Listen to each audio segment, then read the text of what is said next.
Arkadaşlar kanalımıza hoş geldiniz. Harika bir kara fırın videosuyla karşınızdayız. Fırınımızın iç hacminin 140'a 140 olacağını, yani göze dişe dokunur koca bir fırın yapacağımızı bilmenizi isterim. Sağlam bir fırın temeli oluşturduktan sonra fırınımızın yapım aşamasına geçiyoruz. Bu arada fırın temelini nasıl yaptığımızı merak edenler için linkini açıklama kısmına kara fırın temel atma videosu diye ekledim. İsteyen izleyebilir. Kara fırın videomuzu kesintisiz izlemenizi tavsiye ediyorum. Zira kullandığımız malzemelerin yer yer görüntüsü, miktarı ve nerede nasıl kullandığımız ile alakalı kritik bilgiler paylaşacağız deyip başlayalım. Fırın temeli üzerine tuğlalarımızı yan yana dizerek duvar örer gibi tuğlalarımızı örmeye başlıyoruz.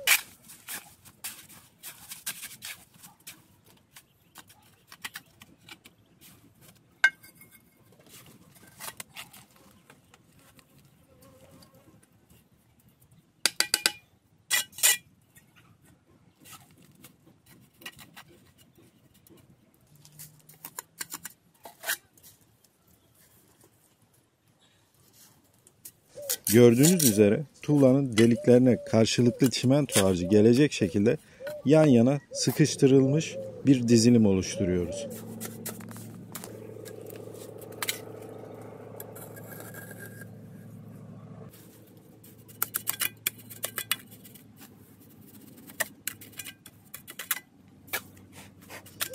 Bu dizilimi 4 kat şeklinde devam ettireceğiz. Kısacası bu örüm şekliyle 76 santime tekabül eden bir yükseklik elde etmiş olacağız ve istediğimiz yüksekliğe erişeceğiz.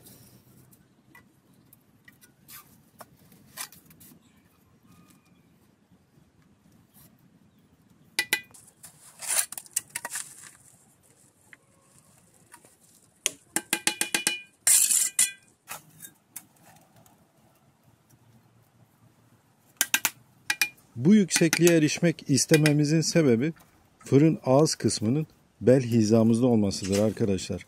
Böylelikle lahmacun, pide gibi uzun süre fırının önünde efor sarf edeceğimiz yemekleri yaparken çok fazla bedenimizi yormadan, eğilip bükülmeden yemeklerimizi yapabileceğiz.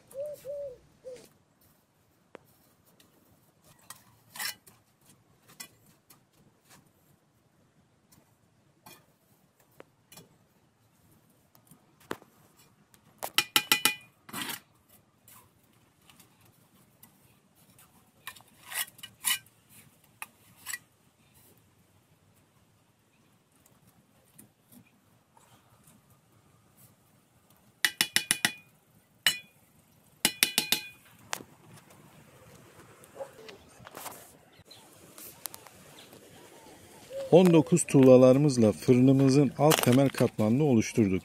Ön tarafta olacak fırın baca kısmının da aynı şekilde dizilimini oluşturduktan sonra... ...hem baca orta boşluk kısmını hem fırın orta boşluk kısmını... ...toprak, büyük taş ve en üst kısmı mıcır olacak şekilde doldurduk.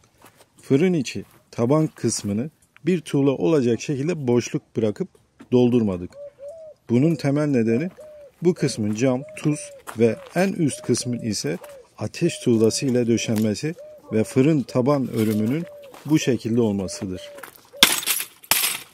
Mıcırlarımızı tepeleyip sıkıştırdıktan sonra üzerini 4 santim yüksekliğine erişecek şekilde cam kırıklarıyla dolduruyoruz. Bu cam kırıklarını fırın tabanının tüm kısımlarına aynı oranda gelecek şekilde yayıyoruz. Daha sonra 50 kiloluk sanayi tipi tuz diye tabir edilen iri taneli tuzlarımızı bu cam tabana yine tüm kısımlarına eşit gelecek şekilde döküp yayıyoruz. Toplam 150 kilo tuz kullandığımız taban kısmında tam 6 santim yüksekliğinde bir tuz tabanı elde etmiş olduk. Böylelikle 19 santimlik tuğlamıza oranla 4 santim cam, 6 santim tuz olmak üzere 10 santimlik bir yalıtım sağlamış olduk. Bu kısmın üzerine de 5 santim kalınlığında ateş tuğlası döşeyeceğiz. Böylelikle fırın taban kısmımız muazzam ısı tutan, ısıyı besleyen ve ısı şiddetini çok uzun süre muhafaza eden bir hale getirmiş olduk.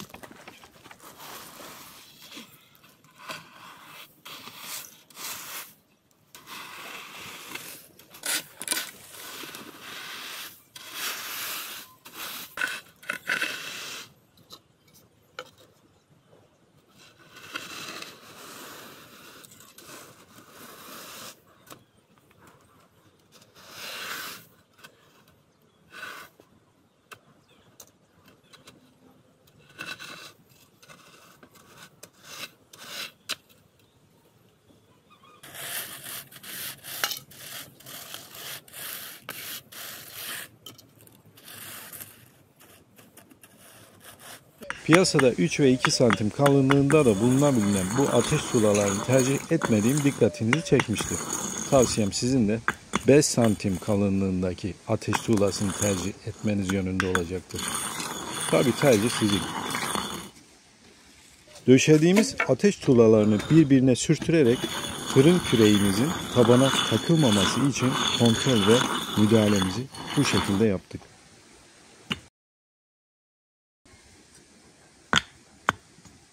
Boyutu 20 santime 10 santim olan 5 santim kalınlığındaki ateş tuğlalarımızdan toplam bir kenarına 7, bir kenarına da 14 tane gelecek şekilde döşeyerek istediğimiz 140'a 140 fırın taban boyutunu sağlamış olduk. Böylelikle fırın kapağı önüne giden ateş tuğlalarını da eklersek toplam 102 adet ateş tuğlası döşemiş olduk.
Fırın tabanla ateş tuğlalarını ördükten sonra dört bir tarafını harman tuğlasıyla döndük. Tabi bu harman tuğlalarını örerken örüm harcımız olan şamotu kullandık. Şamot bilindiği üzere ısı gördüğü zaman sertleşip daha da katılaşan harç malzememiz. Sakın ola ki bu işlemleri çimento ve benzeri malzemelerle gerçekleştirmeyin. Zira tutmayacak, ısı karşısında dayanıklılık göstermeyip patlayacak, yani çatlayıp bozulacaktır. Fırınımızın sırtını oluşturabilmek için iç kalıp malzemesini döşüyoruz. Bu döşemeyi gerçekleştirirken birçok tahtayı birbirine denk getirip güç vermesi için vidalıyoruz. Çatı üst kısmında büyük rahat katlanabilir incelikte kontroplak büküp yerleştiriyoruz. Böylelikle döşeyeceğimiz çatımızın iç kalıbını bayağı sağlamlıkta oluşturup rahatça çatımızı şamot harcımızla rahat bir şekilde örümünü gerçekleştiriyoruz.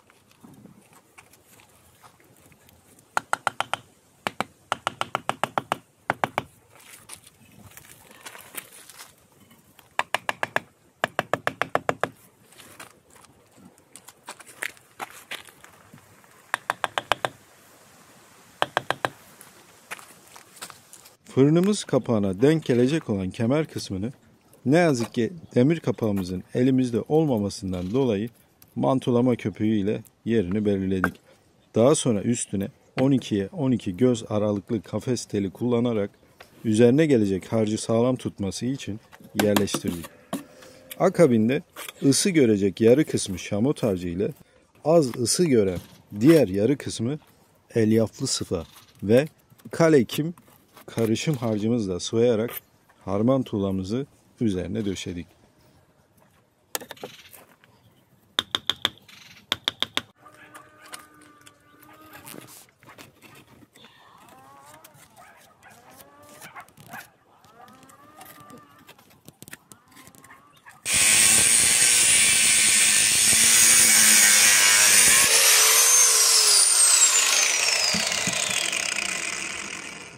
Fırınımızın içine karşılıklı demir atabilmek için, yani ilerleyen süreçte askıda kuzu, kuzu kol ve benzeri ürünleri asıp fırınımızda pişirebilmek için karşılıklı demir yerlerini bu şekilde belirlemiş olduk. Ayrıca fırınımıza 500 derecelik 30 santim dalma boylu fırın termometremizi yerleştireceğimiz demirimizin de yerini bu şekilde belirledik. Harman tuğlalarımızı döşedikten sonra bu demirlerimizi ve termometremizi yerleştireceğiz.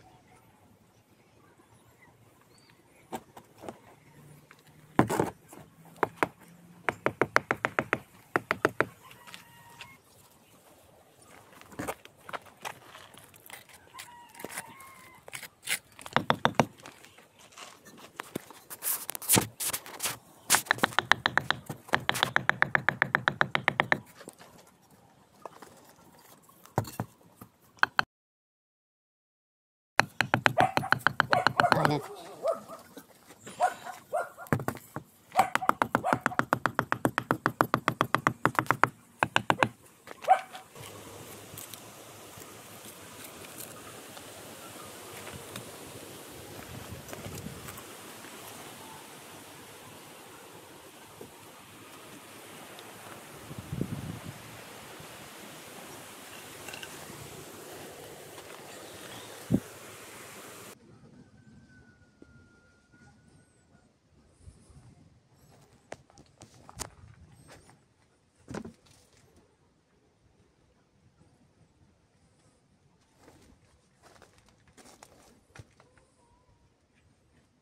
Bacak kısmımızı sağlam yeterlilikte üzerine inşa edebilmek için üst çerçeve kısmını karşılıklı profil demir keserek yerleştirdik.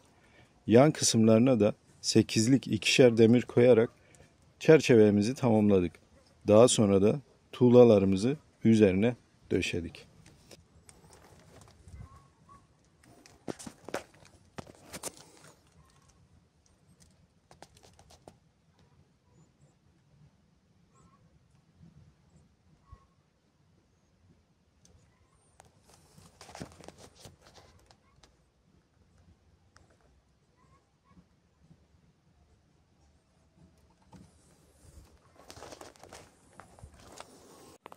Evet arkadaşlar, fırınımızın bitimine mutlu sona doğru emin adımlarla ilerliyoruz.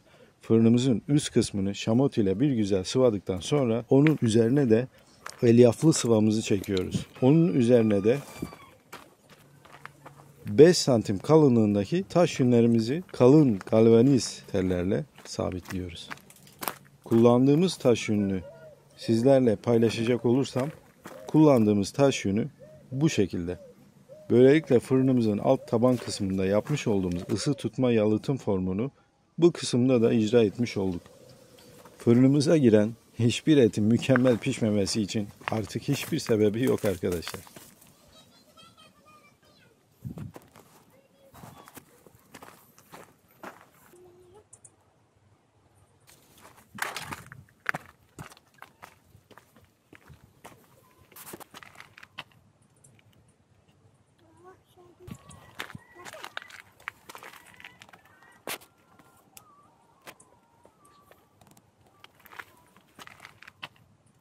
Beş metrekare alana tekabül eden taş yünlerimizi döşedik.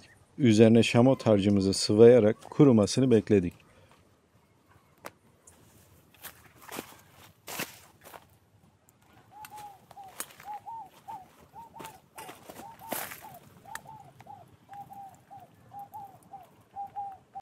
Kuruduktan sonra her yerine gelecek şekilde sıva filesi sabitledik.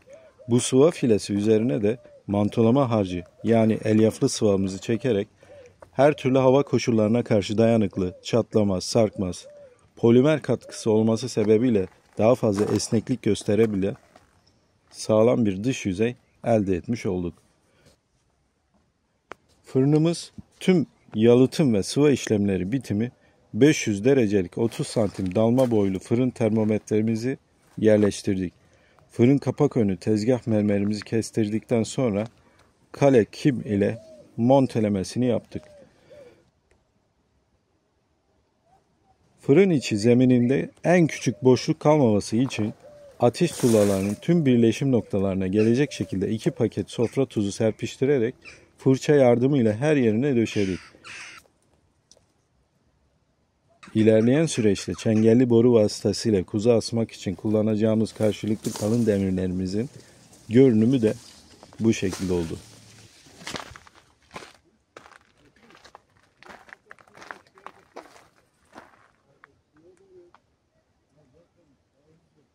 Ayrıca fırın termometremiz 30 santim uzunluğunda tercih etmemizin sebebinin de ne olduğunu görünümünden anlayabilirsiniz. Termometreden sağlıklı dönüt alabilmeniz için ateş yakacağınız kısımdan makul derecede uzak durması gerekir.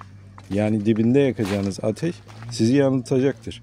Bu yüzden ateş yakma alanını termometreye makul uzaklıkta bir yere konuşlandırmayı unutmayın. 2 gün normal şartlar altında kuruması için beklettiğimiz fırınımızı gelin şimdi yakmaya başlayalım. Yaptığımız fırının baca çekim gücünü, termometre ısısını ve kaç dereceye kadar ısısının yükselebildiğini hep beraber görelim. Fırını 2 gün sonra bir daha yakmamız gerekecek. Harman tuğlaların yeterli sıcağa ulaştığında kısmen beyazlaştığını göreceksiniz. Böylelikle şamot harçlarımızın sertleşmiş, dayanıklılığını artırma sürecini tamamlamış, sapasağlam bir fırın elde etmiş olacağız. Fırınımızı levha ile kapatmamıza rağmen, kapağının olmamasına rağmen 24 saat sonra fırının ısısının 200 derece olduğunu görünce profesyonel bir iş çıkardığımız bizi tabii ki çok sevindirdi. Demirci ustamızdan 70 santim eninde, 46 santim boyunda ve 3 santim kalınlığında ultra yalıtımlı bir kapak yaptırdım. Kapak iç kısmını 2 katman şeklinde ve arasına 3 santim taş yünü doldurtarak kapağımızı yapmasını istedim. Profesyonel fırınımızın kapağı da kendine yakışır, kendine münhasır bir kapak olmuş oldu. Videomuzun bir önceki süreçlerinde belirttiğim üzere önceden kapağınızı yaptırıp kapak üzerine tuğlalarınızı inşa ederseniz çok daha mantıklı olacak. Kapak ve birleşim noktaları kusursuz, sıfır hatalı olacağını ve size rahatlık sunacağını unutmayın.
Evet arkadaşlar, fırınımızın astar boyasını attık. Çok fazla astarda vakit kaybetmemenizi tavsiye ediyorum. Çünkü önemli olan yüzeyine, betonun yüzeyine bir örtü atmak. Böylelikle ham beton olan yapımızın çok fazla istediğimiz dış cephe boyasını vurduğumuz zaman hemen geri dönüt alabilmemiz. Kısacası çok fazla efor sarf etmeden, ayrıca boya sarf etmeden istediğimiz renge ulaşmak amaçlı astar atıyoruz. Bir tur şeklinde vurmanız kafi olacaktır ve çok fazla özenmeyin. Boşluklar kaldı, işte buraya boya değmedi gibi şeylere takılmayın. Önemli olan bu şekilde yüzeyinin bir örtü gibi boyanması ve şu hale bürünmesi. Astar ne kadar çok durursa boyayı o kadar güzel taşır, güzel yansıtır. Bu da ayrıca dipnot olarak belirtmiş olayım. Şimdi kurumasını, bekleme sürecini tamamladıktan sonra boyamızı atacağız ve istediğimiz görünüme, renge ulaşacağız.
Arkadaşlar fırınımızın ham beton halinin üzerine astar atmıştık. Astarın akabinde dış cephe boyası attık. Renk olarak da siyah mat rengini tercih ettim. Umarım siz de beğenmişsinizdir. Sonuç gördüğünüz gibi.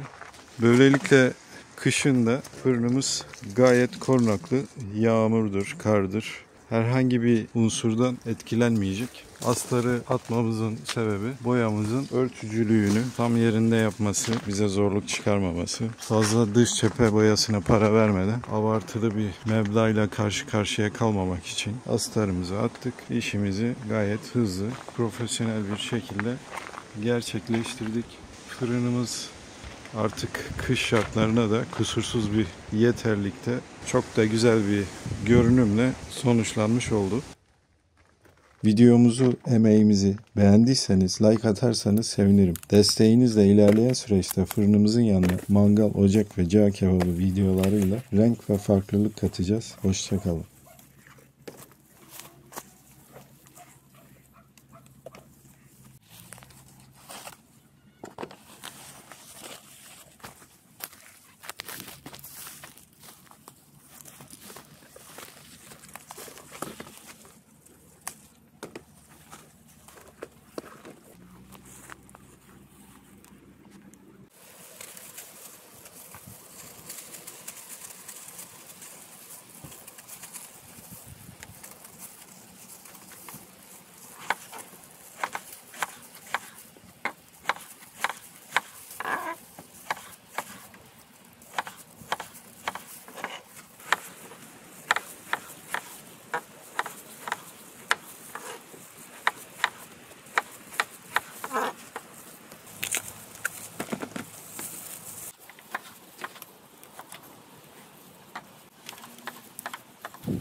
Harika.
Videomuzu, emeğimizi beğendiyseniz like atarsanız sevinirim. Desteğinizle ilerleyen süreçte fırınımızın yanına mangal, ocak ve cağ kebabı videolarıyla renk ve farklılık katacağız. Hoşça kalın.